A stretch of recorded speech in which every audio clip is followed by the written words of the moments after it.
14 movie ఆహాలో stream అవుతుంది. Basic story line ఏంటంటే ఒక అపార్ట్మెంట్ లో 14 నెంబర్ అనే ఫ్లాట్ లో నేహా అనే అమ్మాయి స్టేట్ సీఎం కొడుకు అతను చనిపోయి ఉంటారు. సో అన్ఎక్స్పెక్టెడ్ గా చనిపోతే అది సూసైడ్ చేసుకున్నారా లేకపోతే ఎవరైనా మర్డర్ చేశారని డౌట్ క్రియేట్ అవుతుంది.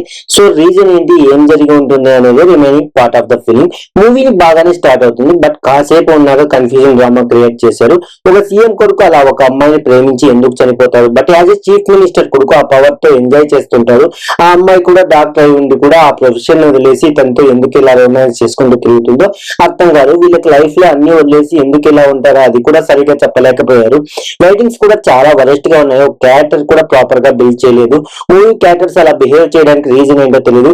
ఒక మిస్టరీ థ్రిల్లర్ అని చెప్పారు, సరే క్లైమాక్స్ వరకు 18+ సినిమాని చూపించారు. టీనేజర్స్ ని సరిగ్గా గైడ్ చేయలేకపోవడం వల్ల ఎలా లైఫ్ ని స్పాయిల్ చేసుకుంటారు అనే ఒక పాయింట్ ని ప్రాపర్ గా కన్వే చేయలేకపోయాడు. సినిమాకి అనుకున్న స్టోరీ లైన్ ఆన్ పేపర్ బాగున్నా ఎగ్జిక్యూషన్ లో దెబ్బేశాడు. సో ఫైనల్లీ వాళ్ళు ఎందుకు చనిపోయారు కనుక్కోవడం మా పాయింట్ లో బాగుంది, కానీ మరియు ఓటీటీలో అయినా ఈ సినిమా మాత్రం చూడడం కష్టం అనిపిస్తుంది.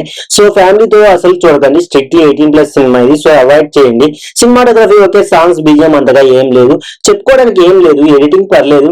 ఆహా అండ్ యూట్యూబ్ లో కూడా ఫ్రీగా ఉంది. ఈ సినిమా మాత్రం నా వరకు అయితే నాకు నచ్చలేదు. మీరు ఆల్రెడీ చూసింటే మీ ఒపీనియన్ కామెంట్ చేయండి. వీడియో నచ్చితే లైక్ చేయండి. That's it guys, thank you for watching. Please subscribe my channel.